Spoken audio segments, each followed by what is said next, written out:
Good morning student. आज हम पढ़ेंगे पाठ 11 शहीद की माँ। भारतीय स्वतंत्रता संग्राम दो रूपों में लड़ा गया। एक वर्ग में वे लोग थे जो अहिंसक लड़ाई लड़ रहे थे और दूसरे वर्ग में क्रांतिकारी थे जो हिंसा तक का सहारा लेकर अंग्रेजों को भारत से खदेड़ना चाहते थे। और जो राम प्रसाद बिस्मिल थे वे दूसरे वर्ग में थे, क्रांतिकारी जो हिंसा करके अंग्रेजों को भगाना चाहते थे। हथियार खरीदने तक के उनके पास पैसे नहीं थे। वे भारतीयों से धन छीनने की अपेक्षा ब्रिटिश सरकार का खजाना लूटना श्रेष्ठ कर समझते थे और उन्हीं का ही खजाना लूटकर हथियार खरीदने की योजना बनाई थी। क्रांतिकारियों के दल ने काकोरी नामक स्थान पर ट्रेन को रोका और खजाना लूट लिया। राम प्रसाद बिस्मिल क्रांतिकारियों के दल के नेता थे। अंग्रेजों ने अपना जाल फैलाया और उन्हें उनके साथियों के साथ पकड़ लिया। बिस्मिल को फांसी की सज़ा सुनाई गई। फांसी की सज़ा से एक दिन पहले उनकी माँ जब जेल उनसे मिलने के लिए गई तो राम प्रसाद बिस्मिल अपनी माँ से मिलना नहीं चाहते थे। क्यों नहीं मिलना चाहते थे? ताकि वे रो ना उठे, द्रवित ना हो जाए, इसलिए वो अपनी माँ से नहीं मिलना चाह रहे थे। बिस्मिल की माँ का हृदय तो चट्टान की भांति कठोर था। उन्हें गर्व था कि उनका बेटा भारत माता को स्वतंत्र कराने के लिए फांसी पर झूलने जा रहा है। तो आज हम उन्हीं माँ और पुत्र का एक वार्तालाप एकाकी पढ़ेंगे, जिसमें उनकी माँ और उस बेटे के बीच में क्या बातचीत हो रही थी, आज हम इस पाठ में पढ़ेंगे।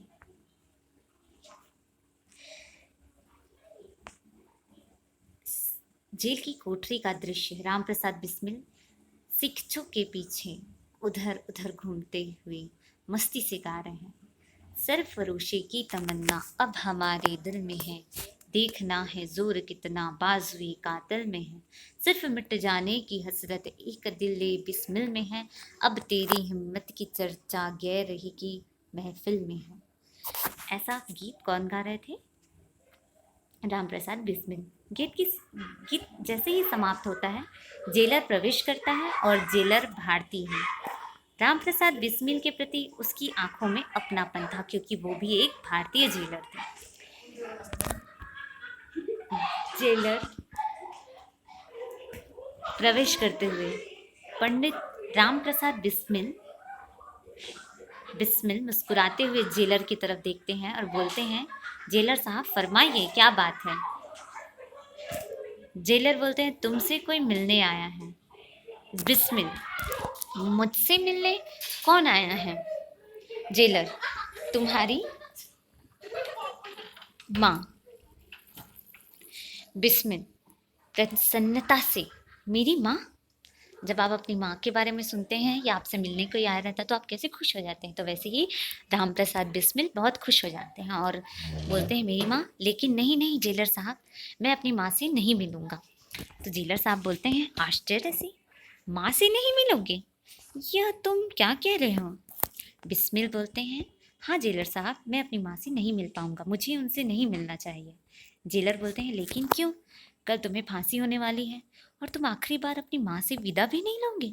तो बिस्मिल बोलते हैं, मजबूर हूँ जेलर साहब, केवल एक दिन की मेरी जिंदगी को देखकर माँ को कितना दुख होगा, इसे आप नहीं जान सकते। और मुझे डर है कि माँ की भीगी आंखें कहीं मेरे कदमों को डगमगा ना दे, मुझे मेरी मौत के लिए अफसोस ना होने लगे। जेलर व्यंग से, इसका मतलब हुआ कि तुम्हें अपने आप पर यकीन नहीं है? बिस्मिल, नहीं नहीं जेलर साहब, ऐसा ना कहिए, मैं चट्टान की तरह अटल हूँ और ईश्वर को अर्पित किए गए इस किसी फूल की मुस्कान मेरी रग रग में है। लेकिन तब भी जेलर साहब, माँ से मिलने की हिम्मत मैं नहीं जुटा पा रहा हूँ, क्षमा चाहता हूँ। जेलर साहब, माँ से भी मेरी ओर से क्षमा मांग लेना, मैं उनसे नहीं मिल सकूँगा। अचानक से ही राम प्रसाद बिस्मिल की जो वृद्धा माँ है, बूढ़ी माँ है, वो साधारण सी वेशभूषा में अंदर प्रवेश करती है। माँ बोलती है प्रवेश करते हुए, क्या कह रहा है राम प्रसाद? माँ से नहीं मिलेगा? मुझसे नहीं मिलेगा तो ज़रा फिर से एक बार मेरी ओर देखकर कहना तो सही। बिस्मिल। माँ, तुम? माँ बोलती है, हाँ मैं ही तो हूँ। क्या अपनी माँ को पहचान भी नहीं सकता?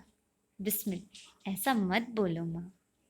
माँ बोलती है, और क्या बोलूं, अपने देश का ऐसा दीवाना बना के जन्म देने वाली अपनी माँ को भी भूल गया। मुझसे मिलने को भी तेरा जी नहीं चाहा। बिस्मिल। माँ, मुझे गलत मत समझो, मेरा मतलब यह नहीं था। मैंने तो, माँ बीच में ही उस बात को काट के बोलती है, अरे अब रहने दे अपनी सफाई को। मैं सब जानती हूँ, तू अपनी माँ को भले ही भूल जा, पर मैं अपने बेटे राम प्रसाद को खूब जानती हूँ। तूने सोचा होगा कि तुझे इस हाल में देखकर मुझे शायद दुख होगा।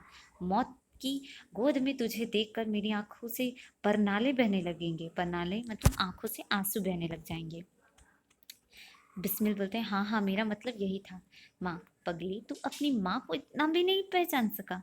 जिस भारत माता के लिए तू कुर्बान हो रहा है, वह अकेली तेरी ही माँ तो नहीं है, वह तो मेरी भी माँ है बेटे। तेरे सभी बुजुर्गों की माँ है, इस सारे देश की माँ है। बिस्मिल। माँ, मैंने समझा था कि, माँ फिर बोलती है, अन्य साधारण स्त्रियों की तरह मैं भी रोने चीखने लगूंगी, यही ना? लेकिन बेटे, तुमने यह ना सोचा कि जिस माँ ने तुझे बचपन से ही त्याग और वीरता और देश प्रेम का पाठ पढ़ाया है, आज अपनी मेहनत को फलते फूलते देखकर उसे कष्ट क्यों होगा? आज का दिन तो मेरे लिए सबसे बड़ी खुशी का दिन है। बिस्मिल कहते हैं, मुझे अपने विचारों के लिए अफसोस है माँ। माँ बोलती है, नहीं मेरे लाल, आज के दिन तू किसी का अफसोस ना कर। तू तो कुर्बानी की राह पर जा रहा है मेरे बच्चे। अफसोस तो मुझे है कि मेरा दूसरा बेटा अभी इतना छोटा क्यों है। बिस्मिल।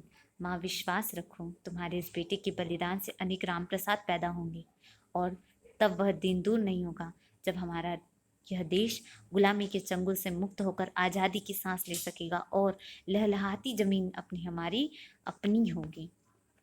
माँ बोलती है, कितना शुभ होगा वह दिन। बिस्मिल बोलता है, हाँ माँ। और फिर कुछ देर बाद बोलता है, माँ एक इच्छा है। माँ बोलते हैं, बोल बेटे, क्या इच्छा है? मैं तेरी हर इच्छा पूरा करने की कोशिश करूँगी। बिस्मिल बोलते हैं, जब आज़ादी का पहला जश्न मनाया जाए, तब मेरी तस्वीर को ऐसी जगह रख देना जहाँ से मैं सारा जश्न अपनी उस तस्वीर के जरिए देख सकूं, लेकिन मेरी उस तस्वीर को कोई ना देख सके। माँ बोलती है, ऐसा क्यों मेरे लाल? मैं तेरी तस्वीर को ऐसी जगह क्यों रखूँगी जहाँ सारी दुनिया उसे देख ना सके? तो बिस्मिल बोलते हैं, नहीं माँ, ऐसा मत करना। मेरी तस्वीर को देखकर लोगों को मेरी याद आ जाएगी, और तब शायद उस खुशी के मौके पर उनकी आंखें गीली हो जाएं। मेरे देश को आज़ादी मिले और मेरे देशवासी उस दिन आंसू बहाए, यह सहन नहीं हो सकेगा माँ। माँ बोलती है, मेरे बेटे, ऐसा ही होगा मेरे लाल। जेलर घड़ी देखते हुए बोलते हैं, क्षमा कीजिए, समय काफ़ी हो चुका है। माँ बोलती है, चलती हूँ जेलर साहब, और अपनी साड़ी के पल्लू में बंधे हुए कुछ बेसन के लड्डू निकालती है और अपने बेटे को बोलती है, ले बेटा, ये बेसन के लड्डू तेरे लिए बना कर लाई हूँ। माँ के हाथ का यही तुझे अंतिम भोग है। ऐसा कहते हुए वे अपनी पल्लू से निकाल कर बेसन के लड्डू राम प्रसाद बिस्मिल को देती हैं। बिस्मिल बोलते हैं, बेसन के लड्डू? माँ, हाँ, तुझे बेसन के लड्डू बहुत अच्छे लगते हैं ना? बिस्मिल हिचकिचाते हुए, लेकिन माँ। जेलर साहब। बिस्मिल जेलर की तरफ देखता है। जेलर मुस्कुराकर स्वीकृति देता है कि तुम लड्डू खा सकते हो। माँ मुस्कुराकर, चिंता ना कर, जेलर साहब से मैंने पहले ही पूछ लिया है, बहुत अच्छे आदमी हैं। बिस्मिल बोलता है, लाओ माँ, अपने हाथ से खिला दो। और वे बहुत खुशी से माँ के हाथों से लड्डू खाते हैं। बिस्मिल, बस माँ, ये बचे हुए लड्डू मैं बाद में खा लूँगा। लड्डू लेकर अपने पास रख लेते हैं। माँ बोलती है, बिस्मिल के हाथ पर सर फेरते हुए, अच्छा मेरे लाल, मैं चलती हूँ। बिस्मिल बोलता है, अच्छा माँ, ईश्वर करे अगले जन्म में भी तुम मेरी माँ बनो। माँ बोलती है, और मैं फिर तुझे इसी तरह कुर्बान कर दूँ, पाल पोस कर बड़ा करूँ, और फिर, और वो रोने को उसका गला भर आता है। बिस्मिल, माँ यह क्या है? ये तुम्हें अचानक क्या हो गया? माँ ज़बरदस्ती हंसते हुए, कुछ नहीं बेटा, कुछ भी तो नहीं। बिस्मिल बोलते हैं, तो फिर तुम्हारी आंखों में आंसू क्यों छलक आए? माँ माँ बोलती है उन्हें छलकने दे बेटा, उनकी तू क्यों चिंता करता है। बिस्मिल बोलते हैं नहीं माँ, विदा की बेला में तुम्हारी आंखों में चमकने वाले ये आंसू मेरे कदमों को डगमगा रहे हैं। माँ बोलती है राम प्रसाद यह क्या कहता है, जन्मभूमि पर न्यौछावर होने वाले बहादुर इस तरह की बातें नहीं किया करते। संसार की कोई भी शक्ति उनके कदमों को नहीं डगमगा सकती। बिस्मिल मैं भी अब तक अडिग हूँ माँ, लेकिन तुम्हारी आंखों से बहने वाले दर्द को मैं सहन नहीं कर सकता। तुम दुखी रहोगी माँ तो मेरी आत्मा भी दुखी रहेगी। माँ मेरा दुख तेरी कुर्बानी पर मुझे दुख। यह तू क्या कह रहा है बेटा। बिस्मिल कहते हैं मैं नहीं कह रहा माँ, तुम्हारी आंखों से बहने वाले आंसू कह रहे हैं कि तुम्हें कोई दुख है। माँ हंसकर पगले, अरे ये आंसू तो खुशी के हैं। बिस्मिल खुशी के आंसू। माँ बोलती है हाँ बेटा, पाल पोस कर अपनी संतान को अपने हाथों से देश के लिए कुर्बान कर देने में भी एक अजीब सी खुशी है, और उस खुशी को मैं प्राप्त करने का गौरव मुझे प्राप्त हो रहा है।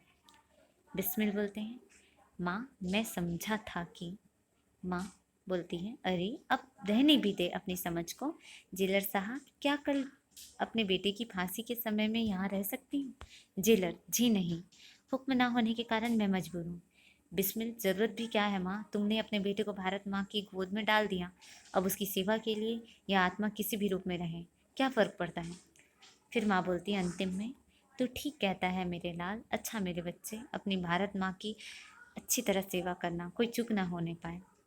बिस्मिल के सिर पर दोबारा हाथ फेरती हुई बिस्मिल अपनी माँ के पैर छूता है, और उनकी माँ बोलती है चलिए जेलर साहब। और जेलर राम प्रसाद बिस्मिल की माँ के साथ वहाँ से बाहर आ जाते हैं। तो हमने ये पाठ पढ़ा, पाठ 11 शहीद की माँ। हमने इस पाठ में बहुत ही ज़्यादा रुला देने वाली और उनकी हृदय विदारक कर देने वाली बातें को सुनकर आप भी सोचते होंगे कि शहीद हो कैसे शहीद होते हैं जो अपने भारत माँ के लिए अपने प्राणों को न्यौछावर कर देते हैं, समर्पित कर देते हैं अपनी भारत माता के लिए। जिसने किसने किया ये बलिदान, राम प्रसाद बिस्मिल ने। और भी क्रांतिकारी हैं जिन्होंने अपने प्राण को न्यौछावर कर दिया, जिनमें से एक है राम प्रसाद बिस्मिल जी। ये पाठ आप लोगों को समझ में आया होगा।